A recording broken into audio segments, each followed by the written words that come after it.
Welcome to the PJ Hoop Podcast. I'm your host, PJ. And if this is your very first time checking out my podcast, first and foremost, I want to thank you for taking the time out today for checking out my podcast. This is a basketball podcast. So on my podcast, I like to talk about the NBA, college, high school, and international. Currently, right now, we're in the mix of the playoffs. This is episode 3 of my playoff edition. Normally, during the regular season, if you're interested in that, I'll leave a link up in the corner for my playlist of all my regular season episodes. I normally go over 4 topics week in and week out, one being a segment I like to call PJ's Echelon, another being a segment I like to call What's New, another one being a segment I like to call In the Lab, and then the last one is Games of the Week. So again, like I said, I'll leave that link up in the corner if you're interested in that. But in this episode, we're just talking about the playoffs right now. So I kind of just want to dive straight into it with you guys. I really don't want to waste much more time with you guys. So we'll get started with the Eastern Conference. So we're going to save the Boston and Knicks series second. We'll talk about the Cavs and Pacers series first. So first and foremost, I want to talk about basically how I feel that the Cavs, I think tonight's game, so I think the Cavs are going to win tonight. That may or may not be a hot take, but I think Cavs are going to win tonight. Mobley and Garland are going to play tonight. Obviously, Garland's missed game 1 and 2. Mobley just missed game 2, and so did DeAndre Hunter as well. So I kind of just want to talk about how, obviously, game 2, they gagged away the lead at the end of the game, which obviously was unexcusable. But I also kind of want to just highlight how I feel that this game 3, is going to be very pivotal for the Cavs and the meaning of like the toughness of this team. To me, they obviously, like I said, game 1 was game 1, game 2, they gagged away the lead. But this game 3 to me is going to show what kind of toughness and what is this team really made of? What is their competitive fervor really about, We got Mobley and Garland, still, I guess they're still injured, coming back to play. I'm interested to see what kind of heart are they willing to put on the line in tonight's game. Because I seen what Donovan Mitchell did in game 2. I have no questions about Donovan Mitchell. Donovan Mitchell's has never been the problem. It's always been, I ain't gonna say his supporting cast has been the problem, but there's always been something going on with that cast, Like now, like I said, they're dealing with injuries. Utah, they didn't put enough talent around him. But so I'm interested, for me, mainly game 3, I want to see the toughness of this Cleveland Cavalier team. I want to see the toughness of Garland. I want to see the toughness of Evan Mobley. I want to see them persevere going into the barn, going into Indiana. I want to see what is this team really made of. I really do. I expect them to win tonight. I don't know about game 4. I don't know about that yet. I want us to just, get through tonight's game. But that's what I'm going to be watching for with this Cleveland team. Are they going to put their hearts on the line in tonight's game? What is that going to be made of? So that's what I'm going to be watching about. Otherwise, this series truly, for me, has kind of been a little disappointment because of the injuries. Tip my hat off to Halliburton for his game 1 performance and then his clutch shooting. He's been very clutch, so shout out to him on that. But I also want to address something because I kind of had a conversation with somebody online. And I guess I want to put this on the record, even on the mic. Let's just put it on the mic. I don't believe Tyrese Halliburton can be the best player on a championship team. And let me be very clear. Let me clarify where I'm coming from and what I mean by that. So when I think of the best player on a championship team, we're thinking of somebody not just can get to a conference finals because the kid or whoever, I ain't going to disrespect the person. I ain't going to call him a kid, but whoever the person was, they were saying, but he's gotten the team to the conference final and they're about to get back. And I was telling him, a lot of players have gotten to conference finals. Yeah, that looks nice on your resume. That's a nice little, thing to put on the resume. But we don't celebrate conference finals appearances, right? We celebrate winning NBA titles. And I don't think Tyrese Halliburton can be the best player on a team that actually wins the NBA title. Okay, I just want to put that on the record. And very few point guards are in history, so it's no slight at him. I think he's an all-time great floor general. Yes, I do. I do believe that about Halliburton. And I have to defend him in my group chat all the time. But I just have to shut that down on that person because they were saying, he can be the best player he can. And I'm just like, he can't. And a lot of people are living in the moment. We got to remember, last year, Indiana only got to that conference finals because of the injuries that happened in the first and the second round. Let's not forget that. And look what's going on this year. We'll see. We'll see how Cleveland responds tonight, like I expect them to. But we'll see how they respond tonight and how they respond. What's today, Friday? So how they respond on Sunday. We'll see.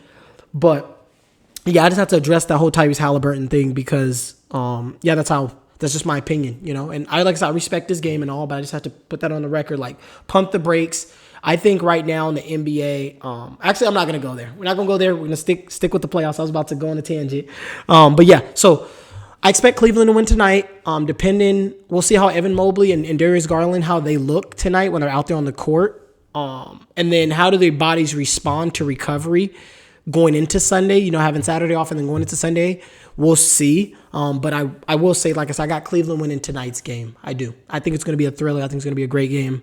I'll be watching it. But yeah, so I'm going to leave that to you guys. Let's talk about the next series. So the next series is the one, obviously, that's been the talk of the town, the Knicks versus the Celtics. First and foremost, let's talk about this whole Mikal Bridges thing. I thought it was really funny that last week I came on here and I told you guys, hey, I want to see if Mikal Bridges can validate if he can validate that trade.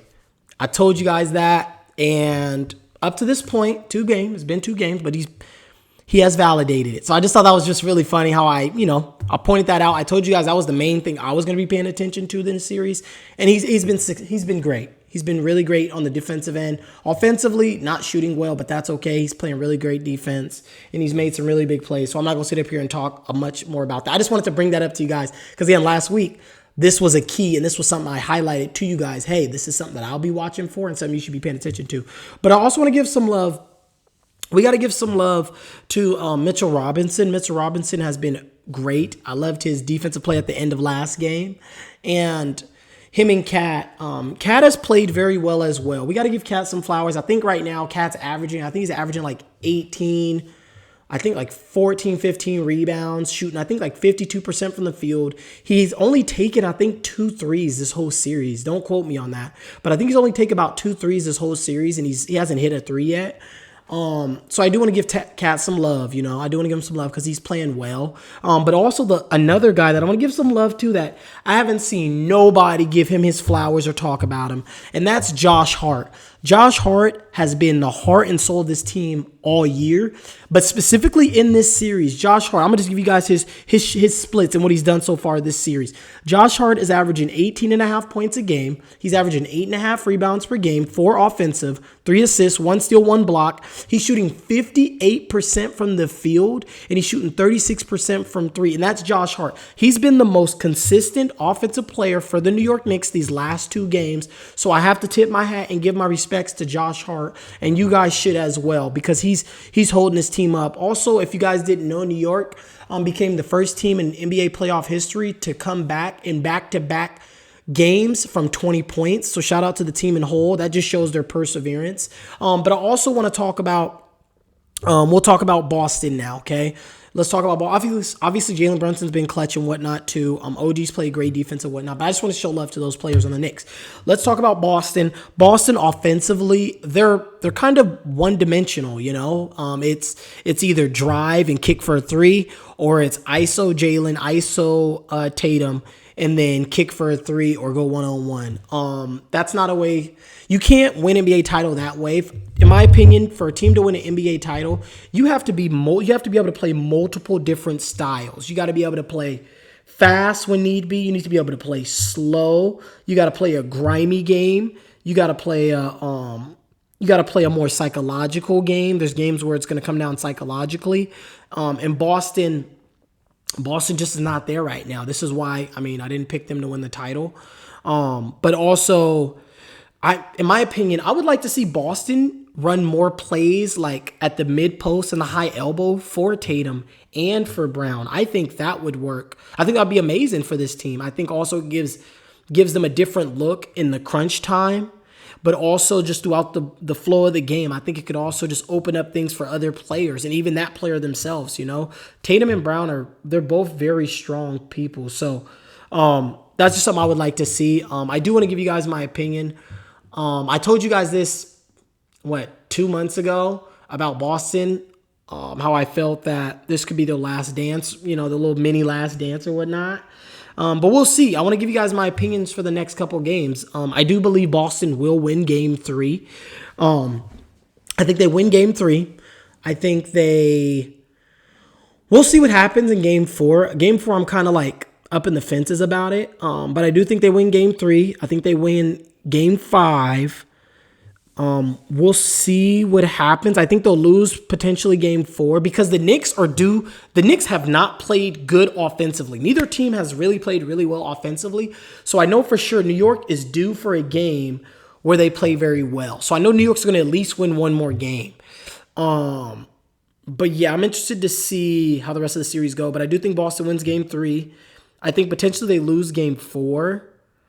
They win game 5.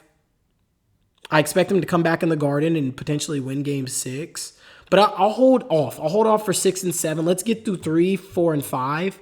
I do expect Boston to win at least 2 of the next 3 games. I do. But we'll see. We'll see. Maybe New York puts their foot on their throat in game 3, and then game 4 they shoot the lights out, you know? But yeah, I'm not out on this Boston team quite yet. I'm not out on them. I think they still have a fight in them left. So just want to let you guys know that about Boston. So with that being said, we'll wrap up, and that's it for the Eastern Conference. Let's go over to the Western Conference. All right, let's talk about the Western Conference. Let's start off with, let's see, which series do I want to start with? Let's start off with the Nuggets. Yeah, let's start off with Nuggets and OKC, okay? Let's talk about that. So first and foremost, I want to give a shout out to Russell Westbrook. He's been great. He's been great this whole playoffs. He's been great this series, and he was great last series. So I wanted to give some love to him because down the stretch of game 1, I didn't really see. I don't know if somebody's talked about it, but I want to give him flowers because in the clutch he passed that ball to Aaron Gordon for Aaron Gordon's game-winning 3. Whereas in the past, Russ literally, like, let's be real, Russ probably would have taken that shot himself down the stretch. Like, let's be real, he would have taken it to the hole, but instead he made the basketball, high basketball IQ play and kicked it to Aaron Gordon for the 3. I thought that was, I wanted to give him his flowers because I didn't really see anybody talking about that. I also want to give some love to Nikola Jokic too for his game 1 performance. In the fourth quarter, he was so dominant. He had 18 points in the fourth. He was 8 for 10 from the free throw line, 2 for 3 from 3. Jalen Williams shot horrible all night, but specifically in the fourth, he was 1 for 7 during game 1. And down the stretch, Chet simply choked in game 1. He simply gagged, missed both of those free throws. And yeah, he simply gagged, man. He simply gagged. But I also want to talk about OKC's others. I told you guys coming into the playoffs that I believed OKC's defense and the others were going to shine. I told you guys this at the beginning of the playoffs. And they haven't disappointed. Up to this point, players like, all their others have been performing well. Caruso, Aaron Wiggins have played, spotted minutes. He hasn't gotten really heavy minutes, but when he's played very well. Isaiah Joe has played well. Lou Dort has played well. Literally all their others. Case and Wallace have played well. Hartenstein has played well. Their others have played very, very well. I'm not concerned, but something that I'm kind of keeping my eye on, and something I told you guys that was something I was concerned about heading into the playoffs is Chet and Jalen Williams, not shrinking. But I told you guys this too. I was like, well, if Chet and Jalen Williams are not going to perform up to par, I believe the others will kind of be able to offset that somewhat. And they have, up to this point, they have offset it. But I do believe at some point Chet and Jalen Williams will come alive. Right now, so far in the series, Jalen Williams is shooting 35% from the field and 17% from 3. I think at some point he will wake up. I was worried about Chet's aggressiveness. Thus far in this series, Chet's only averaging 9.5 shots a game. He's shooting 42% from the field and 33% from 3. But I'm not losing faith in them.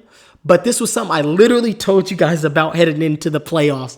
That was something I was going to be paying attention to see if these dudes were going to wake up. And I still believe they will wake up. I think at some point, maybe tonight in the game. I got OKC winning tonight, by the way. Maybe tonight's the game they wake up. I think at some point, Chet and Jalen Williams will wake up in the playoffs. I do believe that. But I also told you guys that Shea was going to wake up in the second round. He shot horrible the first round. The others basically carried them through the first round, which is fine. But I told you guys he was going to wake up this round. I told y'all that heading into this round. Thus far, Shea's averaging 33.5 points per game, 7 rebounds, 8 assists, 1.5 steals, a block. He's shooting 59% from the field. He's shooting 37.5% from three. They don't have an answer for this man. And like I said, he's about to roll this whole series.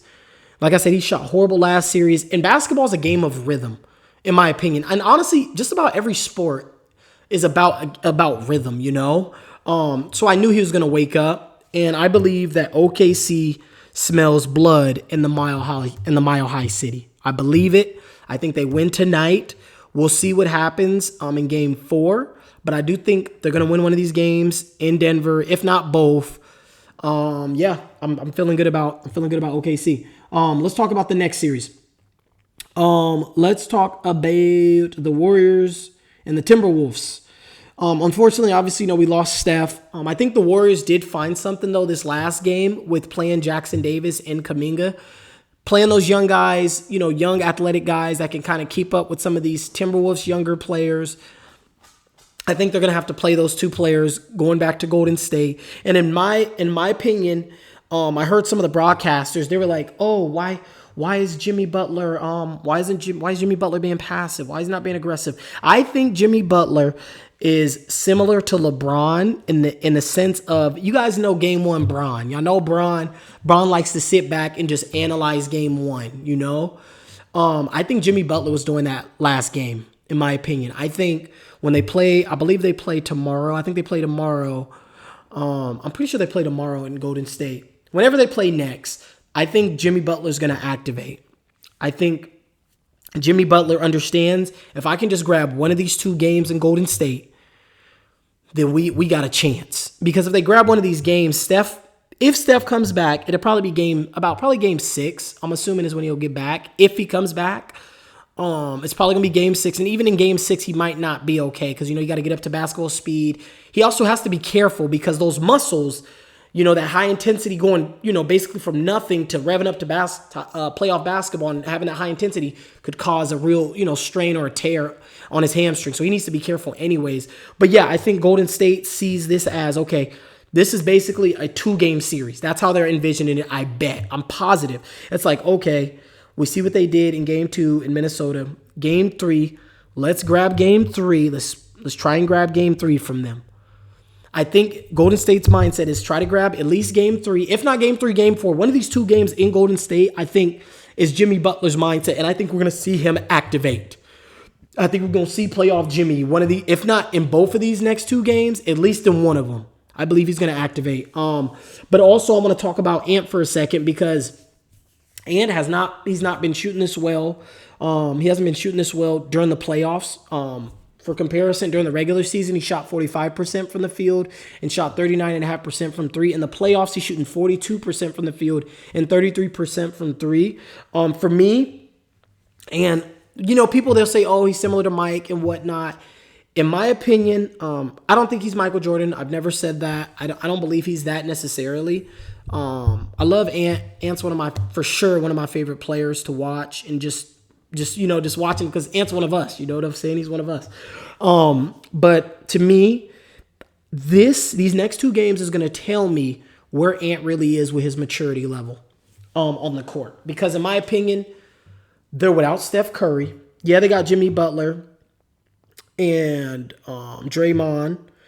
But in my opinion, Anthony Edwards should take this series by the throat.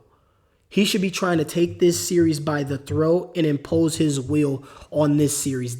The Minnesota Timberwolves really should win games 3 and 4 and 5. Steph shouldn't even have a chance to come back because a young Michael would do that. If we want to bring in the whole Michael thing. But even outside of that, Ant should smell. He should be a shark in blood-infested waters.